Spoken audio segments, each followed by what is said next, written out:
और एकदम से ही बहुत तेज बारिश शुरू हो गई, बारिश होने लगी एकदम तेज।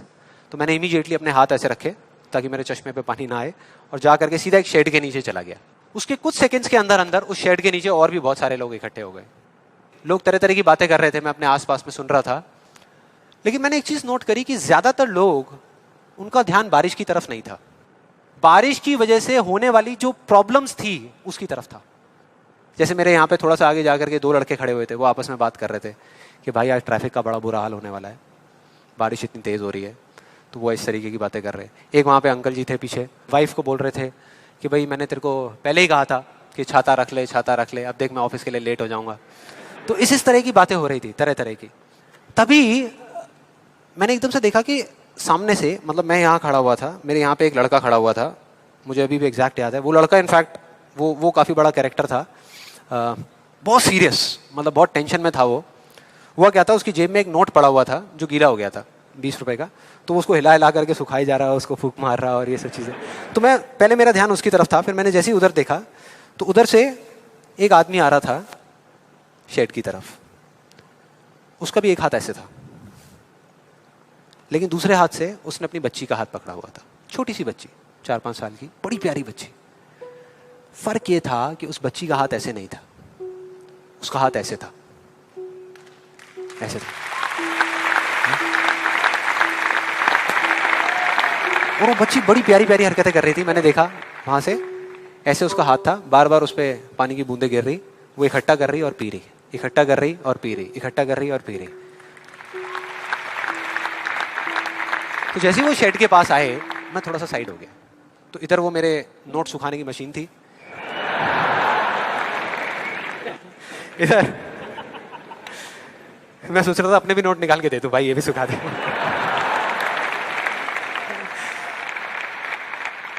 इधर वो बच्ची खड़ी हुई थी, वो छोटी सी प्यारी सी, और मेरा फिर पूरा ध्यान उस बच्ची की तरफ ही था, इतनी इतनी प्यारी बच्ची। और इधर उसके पापा अपने मोबाइल पे कुछ काम कर रहे थे। वो बच्ची को अभी भी चैन नहीं आया, शेड के नीचे आ गई, लेकिन अभी भी बार बार अपना हाथ बाहर निकाल के, एक हाथ से पापा को पकड़ा हुआ डर रही, दूसरे हाथ से ऐसे बाहर निकाल के बार बार पानी भर रही और पी रही। कभी पानी भर रही, अपने मुंह पे फेंक रही। फिर थोड़ी देर बाद पता नहीं उसके मन में क्या आया, उसने अपने पापा से पूछा कि पापा, ये बारिश रोज क्यों नहीं होती? बड़ा अजीब सा क्वेश्चन था। उसके पापा ने कहा, वो अपने मोबाइल पे लगे हुए थे, हाँ बेटा होगी होगी, रोज होगी, रोज होगी, रोज होगी। वो बच्ची फिर अपने खेल में लग गई। फिर थोड़ी देर बाद पता नहीं क्यों उसने दोबारा से पूछा अपने पापा से, बताओ ना पापा, रोज क्यों नहीं होती? इस बार उसको कोई जवाब नहीं मिला, लेकिन मुझे मिल गया। मुझे सब कुछ समझ आ गया कि क्या वो वजह है, क्या फर्क होता है उन लोगों में जो खुद के सबसे अच्छे दोस्त होते हैं और खुद के सबसे अच्छे दुश्मन होते हैं। क्या फर्क है उन दोनों लोगों में? देखो बहुत सिंपल है। जब बारिश होती है आसमान से, हम सबके ऊपर होती है, क्या एक जैसे होती है या अलग अलग तरीके से होती है? एक जैसे होती है, कोई पार्शियलिटी नहीं करती। आप अमीर हो, गरीब हो, काले हो, गोरे हो, बच्चे हो, बड़े हो, कोई फर्क करती है क्या बारिश? नहीं करती, सब पे एक जैसी होती है। बिल्कुल उसी तरह से वो शक्ति, वो एनर्जी जिससे पूरी दुनिया चल रही है, जिससे अभी, अगर आप अभी फील करने की कोशिश करो, आपकी सांसें चल रही है, मेरी सांसें चल रही है। जिस शक्ति में इतनी ताकत है कि अगर वो चाहे तो एक सेकंड में, एक सेकंड भी नहीं लगेगा, इस पूरी दुनिया को खत्म कर सकती है, और एक सेकंड के 1 करोड़वें हिस्से में इस दुनिया को दोबारा से बना भी सकती है। उसको आप साइंटिफिकली चाहे एनर्जी का नाम दे दो, चाहे स्पिरिचुअली भगवान कहो, आत्मा कहो, परमात्मा कहो, कुछ भी कहते रहो, उससे कोई फर्क नहीं पड़ता। और बिल्कुल उस बारिश की तरह, उस शक्ति की भी बारिश हम सब पर होती रहती है, उस एनर्जी की भी बारिश होती रहती है, और सब पर एक जैसे होती है। फिर चाहे आप अमिताभ बच्चन हो, बिल गेट्स हो, कोई भी हो, कोई फर्क नहीं पड़ता। आप इस स्टेज पे खड़े हो या वहां बैठे हो, कोई फर्क नहीं पड़ता। तो फर्क क्या है? देखो बहुत सिंपल है, वही फर्क जो उस बारिश में था, जो मैंने नोट किया उस बच्ची के बीच में और औरों के बीच में। कुछ लोगों का हाथ ऐसे होता है और कुछ का ऐसे होता है, यही फर्क।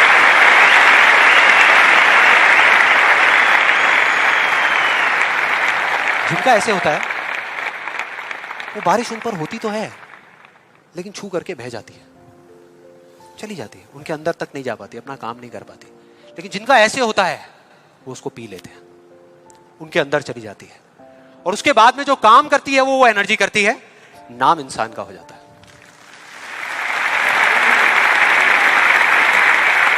नाम हो जाता है कि वो कर रहा है, वो कर रहा है, वो कर रहा है। अरे कौन कर रहा है? वही एनर्जी पीछे से काम कर रही है। हम क्या कर सकते हैं? अगर मैं आपको कहूं कि हमारी बॉडी के जितने भी फंक्शंस हैं उसमें से 99% फंक्शन से ज्यादा ऐसे हैं, डाइजेशन से लेकर के, ब्रीदिंग से लेकर के, ये सारी चीजें जो हम कंट्रोल नहीं करते, जो हमारे कंट्रोल में है ही नहीं। 1% चीजें हम कंट्रोल करते हैं और 100% क्रेडिट ले जाते हैं। और अब मजे की बात पता है क्या है? सबसे मजेदार बात कि यहां पर हम जितने भी लोग बैठे हुए हैं ना, हम सबको पता है कि अगर हमारे हाथ अभी ऐसे हैं तो ऐसे कैसे लाने हैं। क्योंकि बचपन में हम सबके बाय डिफॉल्ट हाथ ऐसे ही थे, सबके। फिर धीरे धीरे कुछ लोगों के यहां चले गए, कुछ के यहीं रह गए। जिनके यहां रह गए उनको हम सक्सेसफुल बोलते हैं, जिनके यहां चले गए उनको हम फेलियर्स बोलते हैं, अलग अलग फील्ड्स में। तो कोई बताएगा कि ऐसा क्या था जो बचपन में हम एक दिन में हजारों बार करते थे और अब हजारों दिनों में एक बार भी नहीं करते? याद करो वो बच्ची क्या कर रही थी उस पार्क में, बार बार क्या कर रही थी? एग्जैक्टली क्वेश्चन पूछ रही थी, मतलब कि सवाल कर रही थी। Let's give a big hand for her.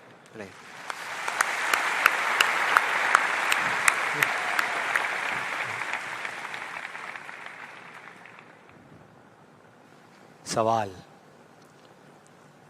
ऐसा क्यों होता है? हम ऐसा क्यों करते हैं? बताओ ना पापा, हम ऐसा क्यों करते हैं? कोई जवाब नहीं मिला, हमने सवाल पूछने बंद कर दिया।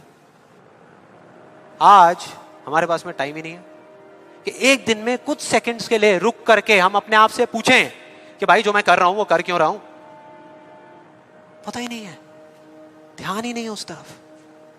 और जब तक उस तरफ ध्यान नहीं होगा कुछ नहीं होगा। और सिर्फ उस पर विश्वास मत करो जो मैं बोल रहा हूं, हिस्ट्री को उठा करके देख लो। कोई भी इंसान किसी भी फील्ड में अगर सक्सेसफुल हुआ है तो उसमें और बाकी लोगों में क्या फर्क था? क्या वो दूसरों से ज्यादा इंटेलिजेंट था? क्या उनके पास दूसरों से ज्यादा जवाब होते हैं? यस और नो? नो। उनके पास में दूसरों से ज्यादा अच्छे सवाल होते हैं। हर चीज में एक ही सवाल कि अगर ये दुनिया ऐसी है तो ऐसी क्यों है, और क्यों मैं इस दुनिया को बदल नहीं सकता? अगर पूरी दुनिया मुझे ये कहती है, मेरे घर वाले मुझे कहते हैं कि मेरी तो किस्मत ही खराब है, मेरी हाथ की लकीरों में ही कमी है, तो क्यों मैं अपनी हाथ की लकीरों को नहीं बदल सकता? हर चीज में एक ही सवाल।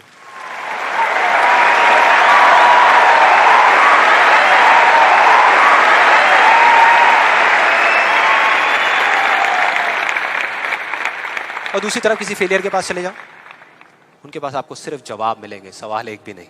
सिर्फ एक्सक्यूजेस मिलेंगे, सिर्फ बहाने मिलेंगे, बस। सवाल पूछ ही नहीं रहे तो जवाब मिलेगा कहां से? कहां से मिलेगा? मिल ही नहीं सकता। तो मैं क्या कह रहा हूं कि लाइफ में आप जो कुछ भी कर रहे हो, जो भी, उससे कोई फर्क नहीं पड़ता। लेकिन अगर आपके पास में इस क्यों का बिल्कुल क्लियर जवाब है तो उस काम को आप पूरे विश्वास के साथ कर रहे हो। और अगर इस क्यों का जवाब ही नहीं है तो आप सिर्फ उस काम को अंधविश्वास पे कर रहे हो, जो आज नहीं तो कल टूटेगा ही टूटेगा। फॉर एग्जाम्पल, मैं आपको एक रियल लाइफ एग्जाम्पल से बताता हूं। क्या कभी आप लोगों के साथ ऐसा कुछ हुआ है कि घर में कोई बड़ा सा फंक्शन चल रहा हो, जैसे किसी की शादी हो रही हो और वहां पे कोई रिलेटिव बीमार हो गया? हुआ है? कितने लोगों के साथ हुआ है ऐसा? हुआ है। तो ऐसे में क्या होता है? क्या होता है? जैसे ही एक किसी की तबीयत खराब होती है तो बाकी लोग क्या करते हैं? डॉक्टर बन जाते हैं, अपनी अपनी राय देते हैं आकर के। मेरी फैमिली में भी एग्जैक्टली बिल्कुल ऐसा ही हुआ था। मेरी एक कजिन सिस्टर की शादी थी और मेरे एक अंकल आए हुए थे अब्रॉड से। उनकी तबीयत खराब हो गई, उनको बुखार हो गया, और जैसे ही एक एक करके सब लोगों को पता लगा तो सब लोग आए और आ करके अपने अपने आइडियाज देने लगे। एक आंटी जी आई, काढ़ा बना करके, अपना अदरक का, तुलसी का, शहद का वो काढ़ा बना करके, बेटा ये पी लो, 2 घंटे में ठीक हो जाओगे, बुखार अभी उतर जाएगा, बहुत पुराना नुस्खा है। उसके बाद में एक अंकल आए, बड़े फनी, वो आ करके उन्होंने ऐसे उनके सर पे हाथ रखा, गर्म हो रहे हैं। फिर उन्होंने कहा कुछ नहीं है, इनको ठंडी बर्फ की पट्टियां कर दो, अभी सारा बुखार उतर जाएगा। ऐसे सब तरह तरह के लोग आ रहे थे, तरह तरह के, और अपने अपने आइडियाज दे रहे थे। सबको पूरा विश्वास था कि ये करने से वो ठीक हो जाएंगे, उनका बुखार उतर जाएगा। लेकिन इसका बिल्कुल उल्टा हुआ। अगले दिन सुबह उनका बुखार कम होने की बजाय और बढ़ गया, तेज हो गया। और अब ऐसे में बड़ा मजा आता है कि जो लोग जितना ज्यादा कॉन्फिडेंट थे ना अपने नुस्खे को लेकर के, वो उतना ही पीछे हट गए। उनका जवाब था कि भाई मैं तो कल ही कह रही थी कि डॉक्टर को बुला लो, किसी ने